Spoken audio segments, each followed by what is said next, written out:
Hello, my name is Joann Mudge. I'm here to talk to you about a pangenomic approach to structural evolution of SARS-CoV-2 genomes. This is the genome itself. I want to point out specifically the S protein, or the spike protein. This is a protein that attaches to the host cell using the ACE2 host receptor, and this is what allows the virus to enter the cell and infect it.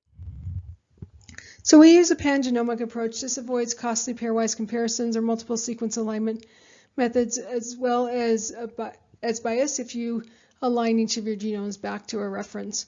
We use a graph-based approach that compares a group of genomes. And that kind of graph we use is the compressed de Bruijn graph, which we generate from genome assemblies. We have an algorithm called the frequented regions algorithm that we run on the graph itself. And this allows us to find regions that are co-visited by a set of supporting paths from individual sequences in the pangenome. And this has a biological meaning as well, so we end up finding regions that might have similar evolutionary histories or similar selection pressures acting on them. So a pangenomic approach for SARS-CoV-2 allows you to do things like identify conserved genomic regions. These are regions that might be important targets for vaccines and treatments. We can also identify genomic shifts over time and geographic space, identifying mutations or tracking them that affect spread and virulence. We can identify genomic regions that differentiate strains as well, which is important if the strains have different contagion levels or virulence levels. It will inform our modeling, prediction, or treatment if we know which strains are present. So I'm going to give you an example of genomic shifts across time and space. This is a data set where we looked at 733 SARS-CoV-2 genomes from the beginning of the pandemic through April. And as I show you these genomes and how they cluster, I am going to highlight an early strain from Wuhan from December 30th and a more recent strain from Italy from the end of April. And the example I'm going to show you is that of the spike protein. So in this graph, you can see genomic position on the x-axis. This is going from the beginning to the end of the spike protein gene. And on the y-axis, you have path support.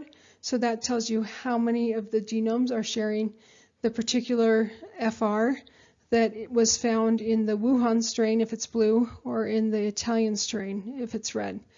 And so one of the things you notice is that most of the data is clustered up around 600 or even higher at the top of the graph there. And what this means is that most of this gene is conserved. So both Wuhan and the Italian strain share most of this gene with most of the other strains that we looked at.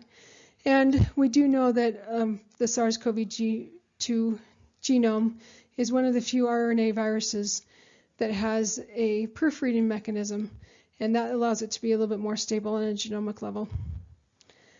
There are some regions that differentiate. You see kind of a red streak down near 400. And so when the Italian strain does differentiate, it still shares support with over 400 strains, which is more than half the strains.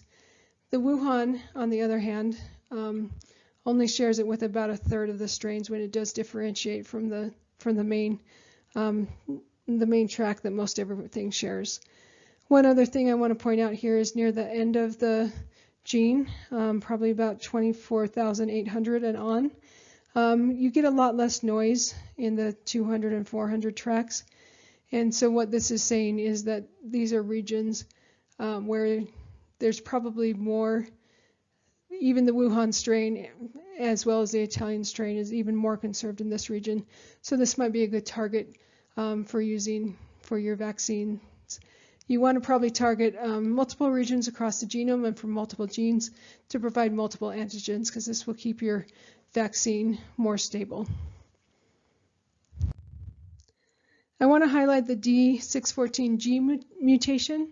So this was a D in the original outbreak, but it has, in early February in Europe, the G version showed up and has since spread around the globe and has become the dominant strain.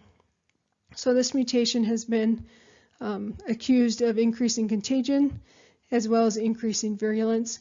And they also think that it provides an escape from antibodies, so that some of the antibodies produced when people have the D version, the original version of the virus, are not effective against the G version of the virus.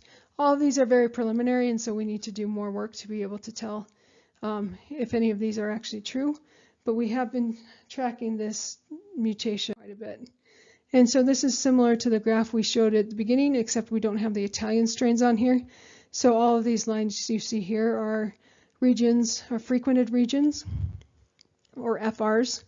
And you can see that surrounding this region of the mutation, which is highlighted in the vertical gray bars, that the Wuhan strain actually shares most of those surrounding regions with most of the strains in the study. And so that's a highly conserved region.